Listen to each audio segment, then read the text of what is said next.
was the best one. We thought we looked good, you know. Like I said yesterday, I personally, I quite like the blue suits. You don't check out YouTube to see your dance moves like Mick Jagger did years ago? I don't have any dance.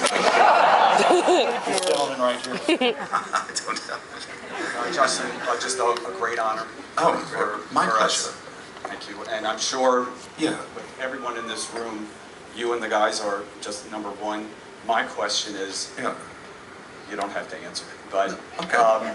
this thing with the Rock and Roll Hall of Fame, that you guys are not there, is unbelievable. You guys have probably, if not the best, the second best song of it, we think the best, of all time, with Nights. How can you guys not be?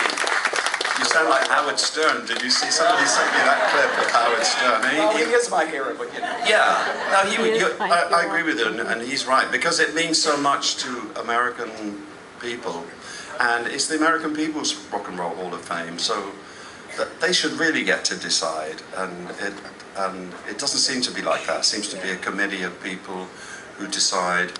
For me personally, you know, I live in Europe, and it doesn't impact any. In fact, it's almost the reverse. In the UK, there's a little bit of resentment. It's like, why should they have a Rock and Roll Hall of Fame kind of thing? You know, nobody should have that, because rock and roll is worldwide. And although, you know, it was a good commercial idea, so it doesn't impact anybody in the UK. Nobody even thinks about it or notices it. Even when somebody's inducted, it doesn't. You won't find it in the papers or anything. But I do understand what it means to, you know, people like yourself, and thank you for asking the question. And it would be huge if I was American and say Buddy wasn't in it. It would be mad, wouldn't it? You know, so it's like that. Thank you for the question. Okay, one more over here.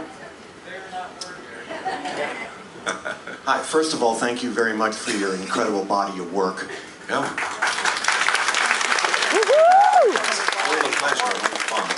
And my question to you is, you had mentioned that you're using a lot of modern technology like Pro Tools, Logic, whatever, to record. And my specific question would be, do you ever write the other way around? In other words, do you ever write, as opposed to doing guitar tracks and then adding other stuff, do you ever, like, say, write from loops and then add stuff later on?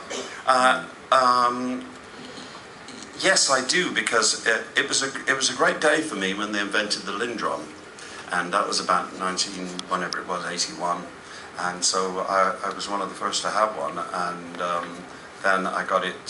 It was actually, it wasn't MIDI. It was there was just a sync time code coming out of it, but it meant that I could time code all the keyboards and stuff, yeah, I think then I started. In truth, I think there's Wildest Dreams, I Know You're Out There Somewhere, and Vintage Wine, and a few other songs of that era did actually start with a loop, with say a 2-bar loop of a rhythm thing that really got me interested, and then both of the first song, Wildest Dreams and I Know You're Out There Somewhere, are keyboard songs anyway, so I just took them into the studio like that with the keyboard all midied up and synced up, yeah. Was the I Know You Out There Somewhere remix also your brainchild, or was that? No, nothing to do with me. It was a guy wrote to me, a Swedish guy who managed some DJs, and he said these guys have done this, and he wasn't asking my permission, he'd only not my permission, he was just saying, here it is, you know, and I thought, oh, that's great. And then some girlfriends of mine took it and they put it in their Zumba class, and so they were going crazy for it. There was about 11 minutes of this thing, and I passed by this coffee shop where the Zumba class was above, and I'd hear it belting away. And then I said to the guy, the agent, the DJ's agent, because Alberto, my partner, and I, we just really loved it.